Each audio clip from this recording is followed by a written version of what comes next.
그저 아우를 찾아 헤맸을 뿐 이곳에 돌아오려 한 것은 아니다. 이곳에 돌아온 것은 어디까지나 우연이다. 그런데 아우가 있다. 아우가 먼저 돌아와 있다.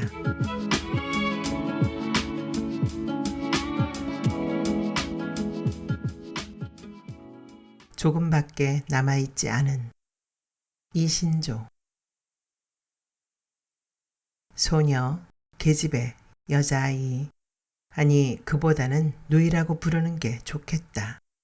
누이는 소녀, 계집애, 여자아이가 맞다.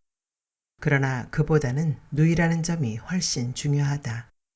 요는 소녀이기도 하고 계집애이기도 하고 여자아이이기도 한 누이가 지금 누이로만 존재하고 있다는 것이다. 과연 누이라고 부르는 게 옳겠다. 누이에게도 물론 이름이란 것이 있다. 그러나 지난 2년여 아무도 누이의 이름을 부르지 않았다. 정말 그랬다. 누군가 큰 소리로 누이의 이름을 부른다면 누이는 깜짝 놀랄지도 모른다. 어쩌면 그것이 제 이름을 부르는 소리인지 알아듣지 못할 수도 있다. 얼핏 보아 누이의 나이는 10살쯤으로 짐작된다. 그러나 누이가 10살이었던 건 2년여 전의 일이다. 그렇다고 누이가 12살이라는 것은 아니다. 누이는 12살이 될 수 없다. 언제까지나 그렇다. 그 점에 대해 누이 자신은 크게 마음을 쓰고 있지 않은 듯하다. 그래서 우린 함부로 안타까워할 수도 없다. 혹여 제 이름을 잊었는지 모르지만 누이는 아우의 이름만은 정확히 기억하고 있다. 결코 잊은 적이 없다. 지난 2년여 하루도 한순간도 잊은 적이 없다. 결코 잊은 적이 없다. 내내 아우를 찾고 있기 때문이다. 누이는 아우의 이름을 수시로 불러본다. 손나발을 만들어 크고 길게 소리를 질러보기도 한다. 그러나 아무런 대답도 돌아오지 않는다. 어느 누구도 고개를 돌려 소리가 나는 쪽을 바라보지 않는다. 어쩌면 소리가 나지 않는 것일 수도 있다. 그래도 누이는 아우의 이름을 부른다. 아우는 2년 새 키가 훌쩍 자랐을 것만 같다. 누이와 달리 6살에 머물지 않고 8살이 되었을 것이다. 그래도 만나기만 한다면 누이는 아우를 단번에 알아볼 수 있다. 누이는 아우의 누이이므로 아우의 모든 것을 기억하고 있다. 그러므로 소녀이기도 하고 계집애이기도 하고 여자아이이기도 한 12살이 될 수 없는 누이는 오직 누이다. 노원구 상계 8동과 상계 9동을 구분짓는 6차선 도로. 3월의 둘째 주, 계절은 간신히 봄이기도 하고 여태 겨울이기도 하다. 오후 해는 제법 길어졌지만 아직은 어림없지 하는 식으로 찬바람이 분다. 거리는 더럽다. 보도블록에도 가로수에도 상점 간판에도 겨우내 두텁게 쌓인 먼지가 엉겨 있다. 횡단보도 붉은 신호등 아래 누이가 서 있다. 신호가 바뀌어 녹색등이 켜졌지만 누이는 길을 건너지 않는다. 누이에게 규칙이나 금기는 무의미하다. 그렇다고 위반이나 일탈이 특별한 의미를 가지냐 하면 그것도 아니다. 신호등 아래 무력한 햇빛이 고인다. 멈추어 섰던 차들이 제각기 소음을 내며 다시 움직이기 시작한다. 춥다. 누이가 바라보고 있는 것은 건너편 신호등이 아닌 횡단보도 옆 허름한 구두 수선소다. 누이의 몸집에 비하면 큰 상자 같고 도시의 몸집에 비하면 작은 상자 같은 거리의 구두 수선소. 누이는 유리에 굽가리, 염색, 광택 등의 글자가 쓰여진 알루미늄 셋이 문 안을 들여다본다. 늙은 남자가 낡은 안경을 쓰고 목이 긴 가죽 부츠에 굽을 갈고 있다. 남자의 팔뚝에는 검은 토시가 끼워져 있고 흠집이 많은 뿔테 안경엔 가는 목줄이 걸려 있다. 남자의 왼편으로 선풍기 모양을 한 전기 난로가 주홍색 불빛을 뿜고 있다. 여름용 선풍기는 때와 먼지를 뒤집어 쓰고 좁은 선반 위에 잔뜩 고개를 조아린 모양으로 놓여 있다. 거리의 구두 수선소는 1년 내내 너무 춥거나 너무 더울 게 틀림없다.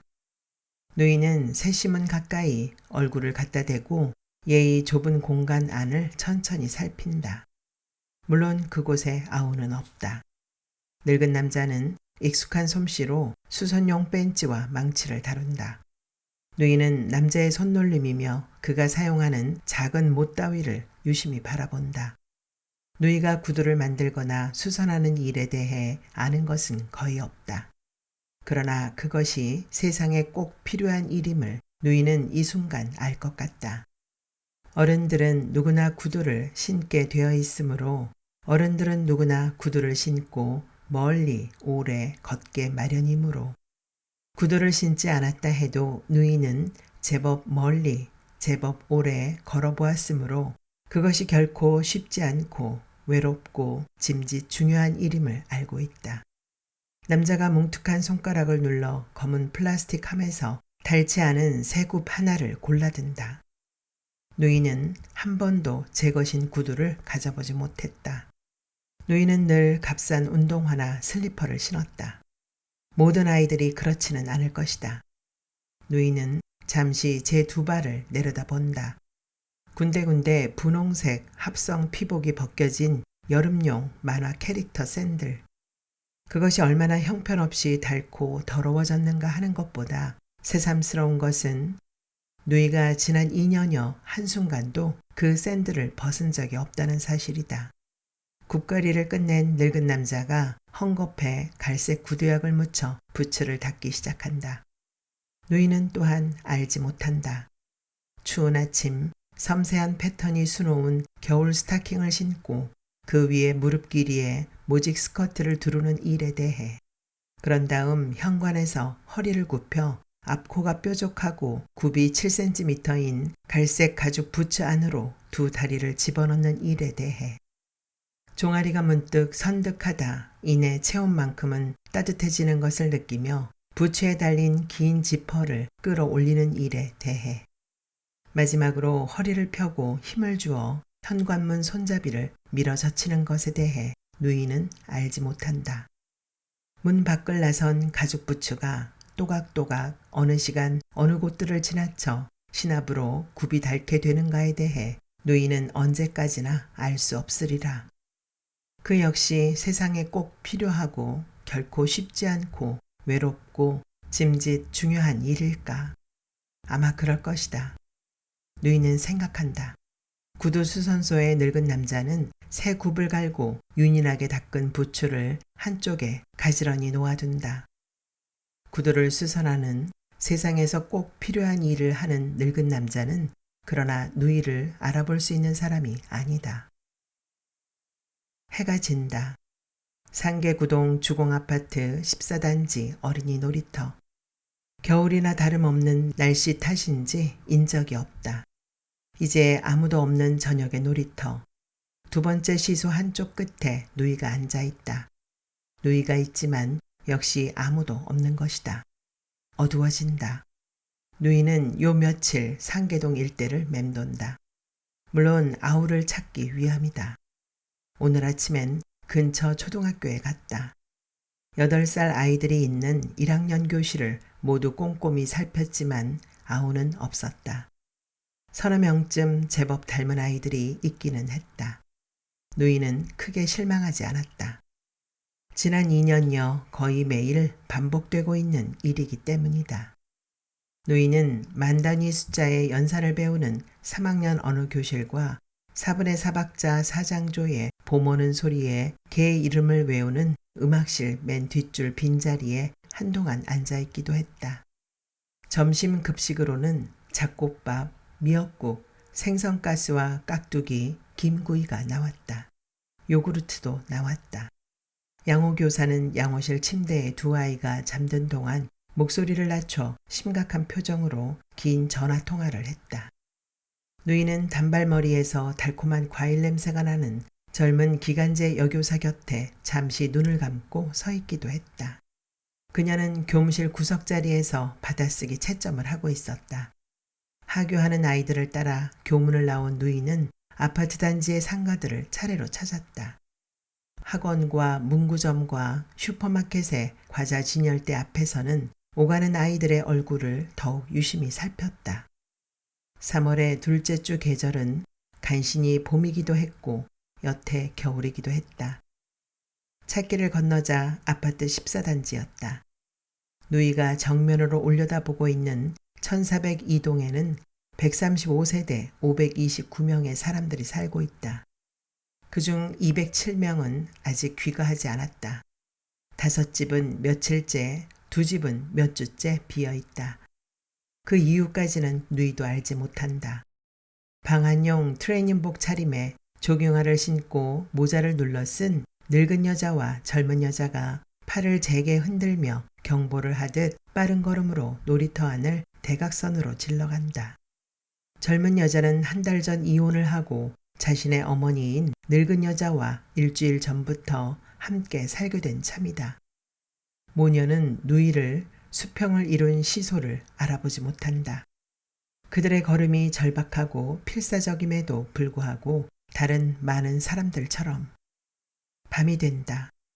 누이는 시소에 앉아 계속 1402동을 올려다보고 있다.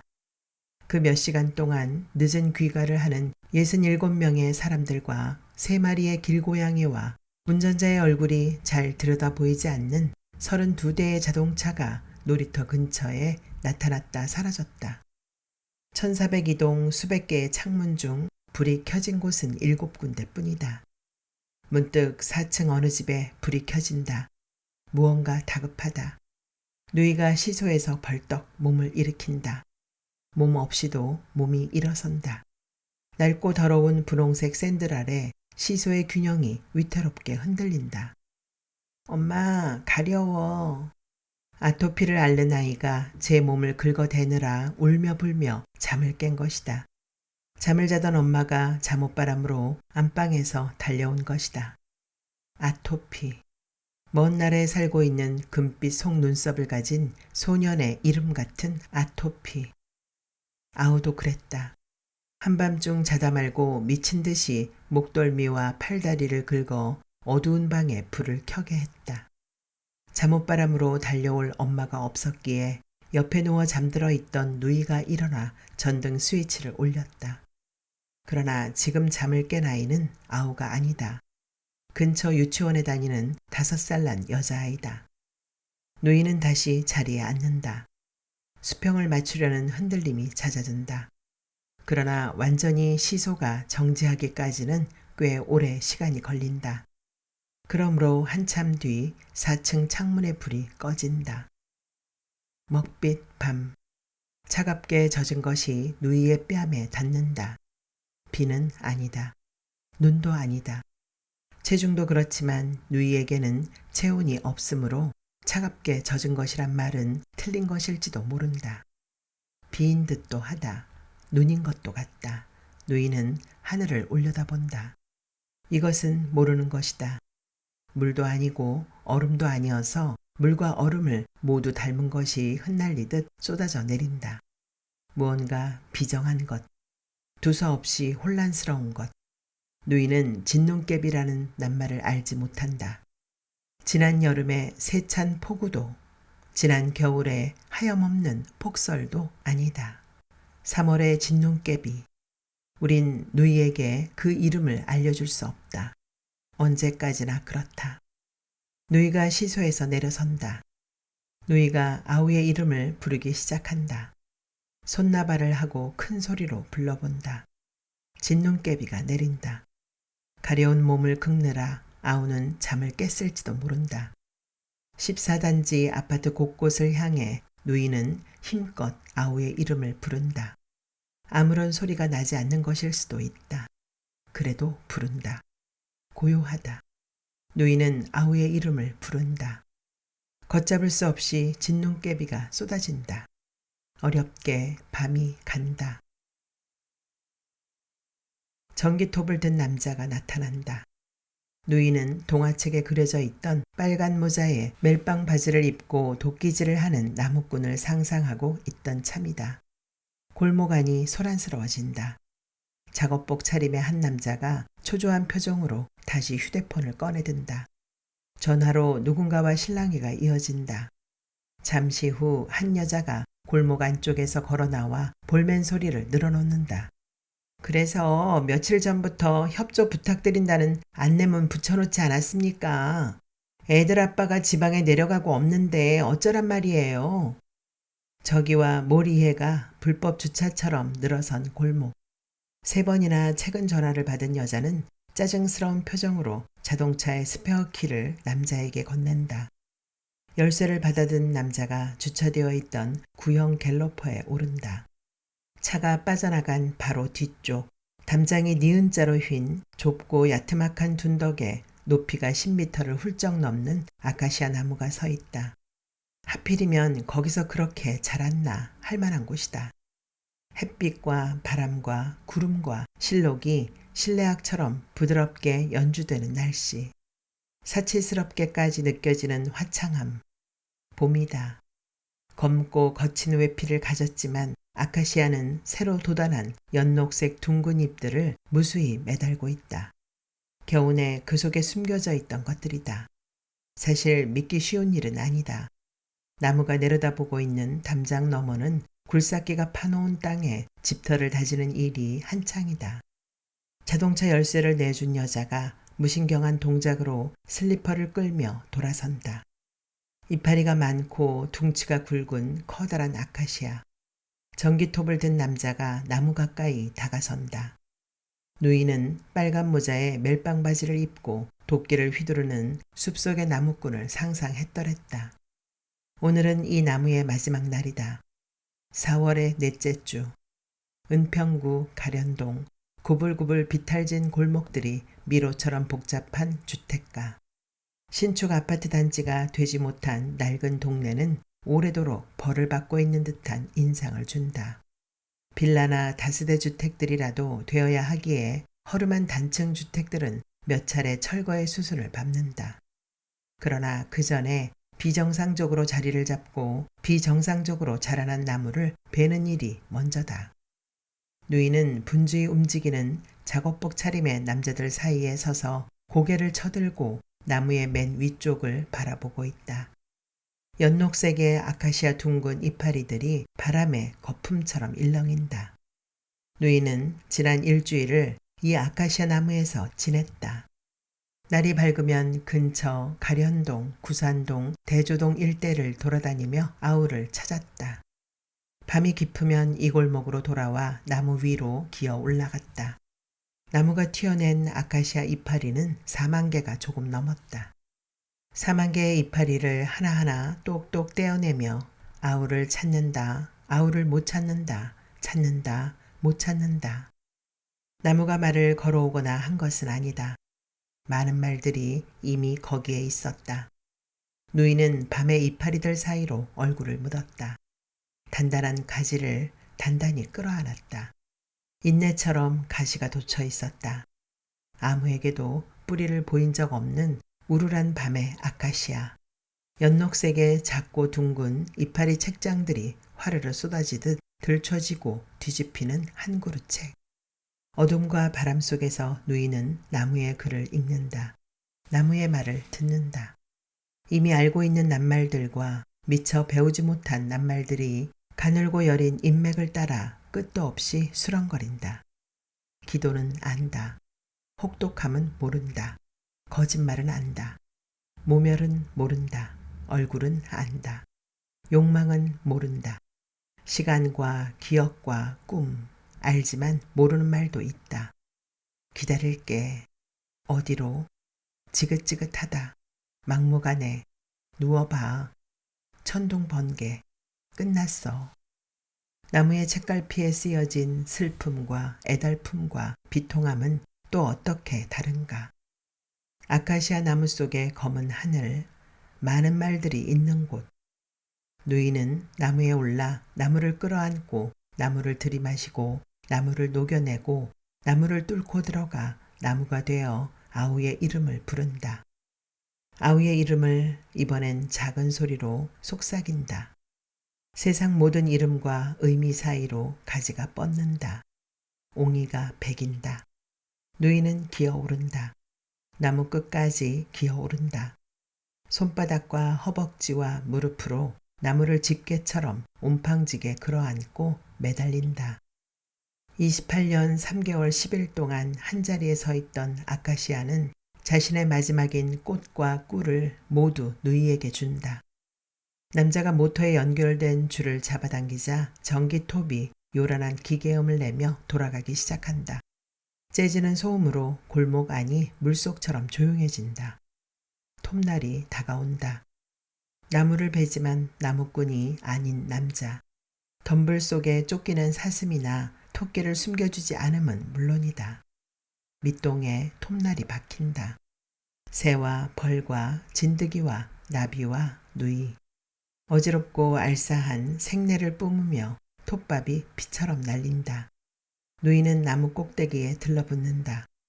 지금 나무가 로켓처럼 솟아오를 수 있다면 한순간 둥근 이파리들은 이 나무를 한 번이라도 올려다 본 적이 있는 지난 모든 사람들의 얼굴이 된다. 아카시아 땅 속 뿌리가 환하게 터진다. 하지만 땅 위에 누구도 눈부셔하지 않는다. 4만 개의 이파리를 단 키 큰 아카시아가 담장 너머로 베어 넘어진다. 톱밥과 이파리와 부러진 장가지들이 말끔히 빗질된 후 갤로퍼가 신속하게 제자리로 돌아온다. 담장 안쪽 베어진 나무가 썩썩 고깃뼈처럼 발리고 썰린다. 전기톱의 움직임이 짐짓 경쾌하고 능란하다. 나무는 토막이 된다. 과연 벌목이라기보다는 철이다. 4월의 넷째 주. 어느 나무의 마지막 날, 날씨는 맑고 화창하다. 많은 것들이 사라져버리지만 많은 경우 어디로도 가지 못한다. 누이는 골목을 빠져나온다. 덥고 습하다. 장마도 삼복도 지난 8월의 끝자락이지만 연일 폭염과 폭우가 계속된다. 누이는 2년하고도 수개월 전 몸으로 느꼈던 더위와 습기를 잘 기억해낼 수가 없다. 지하철 1호선 신도림역 지상 승강장에 앉아 누이는 지난날의 더위와 습기를 기억해보려 노력한다. 이런 한낮을 보냈던 멀고 희미한 안내방송이 흘러나오고 이내 의정부행 전철이 후덥지근한 바람을 일으키며 승강장으로 들어온다. 전철 안에서 에어컨이 없는 지상 승강장으로 쏟아져 나온 사람들이 한순간 같은 표정으로 미간을 찌푸리며 덥고 습한 공기를 들이켠다. 누이는 그들을 따라 2호선 환승 통로로 향한다. 무심히 지나칠 뻔한 것은 아니다. 눈에 띄지 않을 수가 없다. 환승 통로 구석진 타일벽에 등을 기대고 술과 잠에 취해 바닥에 늘어진 남자. 불쾌지수를 높이고 싶지 않은 행인들은 모두 남자에게서 멀찍이 떨어져 그곳을 젠걸음으로 벗어난다. 누이는 남자에게 다가간다. 아직 행여자까지는 아니라 해도 더없이 남루하고 불결한 행색. 불쾌하게 달아오른 얼굴은 고개를 떨군 채지만 누이는 남자를 분명하게 알아본다. 정오를 조금 넘긴 시각이다. 남자는 잠들지도 깨어나지도 누이를 알아보지도 못한다. 돌이켜보면 언제나 그랬다. 누이는 남자를 내려다본다. 순간 더위와 습기가 언뜻 기억날 것도 같다. 누이는 남자를 부르지 않는다. 제 아비가 아니어서가 아니다. 남자가 누이와 아우를 위탁 보육시설에 맡긴 것은 누이가 7살이던 해의 가을이었다. 남자는 사라졌고 돌아오지 않았다. 한 번쯤 돌아왔다 사라지지도 않았다. 누이가 남자를 다시 만난 것은 3년 뒤. 과속의 퀵서비스 오토바이에 사고를 당하고 남자에게 바로 연락이 닿지 않아 20알을 시체 안치소 냉장고에서 보내고 난 다음이었다. 그때 아우의 새엄마감으로는 티끌만큼도 마음에 들지 않았지만 남자에게는 동거하는 여자가 있어 누이는 그나마 다행이라 생각했다. 일용직이었지만 돈벌이도 있었다. 남자는 확인서에 날인을 하고 누이를 화장했다. 얼마 뒤 남자가 친권 포기각서에도 도장을 찍어 아우는 어딘가로 입양되었다. 누이는 그 사실을 뒤늦게 알게 되었다. 2년하고도 몇 개월 전의 일이었다. 누이는 그렇다 쳐도 남자의 모습도 영내 CCTV에 잡히지 않는 걸까? 하지만 결국 영무원들이 마지못해 남자를 부축해 데려갈 것이다. 어디로? 알 수 없는 것은 알고 싶지 않은 것일 때가 많다. 누이는 침으로 젖은 남자의 인매가 과연 아우와 닮았다는 생각을 한다. 하지만 소녀이기도 하고 계집애이기도 하고 여자아이이기도 한 누이는 오직 누이일 뿐 딸이고 싶지 않다. 누이는 나직이 아우의 이름을 부른다. 남자는 듣지 못한다. 순간 신도림역 지상 승강장에 소나기가 쏟아지기 시작했음을 누이는 안다. 정오가 지났다. 덥고 습한 늦여름, 모든 것이 쇠고 과하다. 가을, 잎과 흙이 마른다. 새벽 어둠과 안개가 흩어진다. 강의 섬, 한강의 밤섬. 이 섬은 1년 중 3개월, 겨울 동안에만 일반 시민들의 접근이 허락된다. 동쪽 윗 밤섬, 잘박잘박 강물이 밀려오는 모래벌 근처 갈대밭에 누이가 있다. 비스듬히 왼쪽으로 누워있다. 이제 3년여 전 누이는 여전히 그때 그 여름 샌들을 신고 그때 그 반소매 티셔츠와 칠부 면바지를 입고 있다. 그때 머리를 포니테일로 묶었던 노란 끈은 사고가 나던 순간 끊겨 사라졌지만 어깨를 넘는 길이의 머리칼은 지금껏 조금도 자라지 않았다. 한강 밤섬의 갈대밭. 누이는 저녁부터 한자리에 누워 허연 달이 밤하늘을 곡선으로 질러가는 것을 바라본 참이다. 처음에는 오른쪽으로 누워 있었다. 달이 바로 머리 위로 왔을 때 잠시 눈을 감기도 했다. 지난 몇 주 누이는 여의도에 있는 모든 아파트의 창문 안을 들여다보았다. 아우는 없었다. 밤새 달에서는 바람이 불고 물결이 쳤다. 달을 바라보고 있는 동안은 한 번도 아우의 이름을 부르지 않았다. 달은 그새 밝아진 하늘만큼 희미해져 있다. 누이는 자리에서 일어선다. 소한. 누이는 겨울에 도착했다.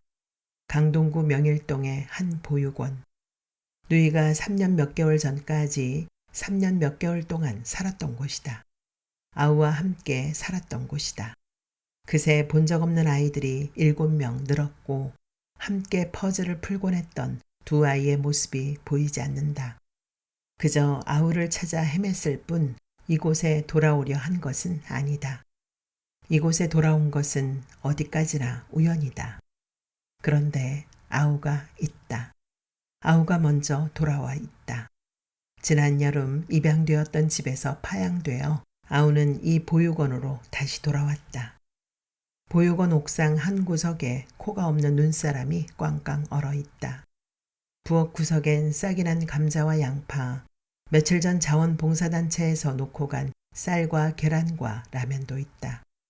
겨울밤 자동온도 조절 장치를 18도에 맞춰둔 가스보일러가 윙 소리를 내며 돌아간다. 누이는 잠든 아우를 살핀다. 감기에 걸려 있지만 나아가는 중이다. 그새 가루약 대신 알약을 삼키는 법을 익혔다. 콧구멍 안에 맺힌 콧물이 천천히 말라가고 있다. 과연 키가 꽤나 자랐다. 완전히는 아니지만 아토피도 그럭저럭 가라앉은 것 같다. 양말을 신은 채 11명의 아이들과 함께 베개 없이 자지만 아우는 이제 9살이다. 누이는 아우의 책가방을 열어본다. 캐스터네츠나 크레파스 같은 학교 준비물을 이곳 아이들은 모두 함께 사용한다. 그래서 자기 이름을 적어 넣을 수 없다. 방학 숙제는 물론 아직이다. 그래도 아우의 공책엔 글자와 숫자가 가득 적혀 있다.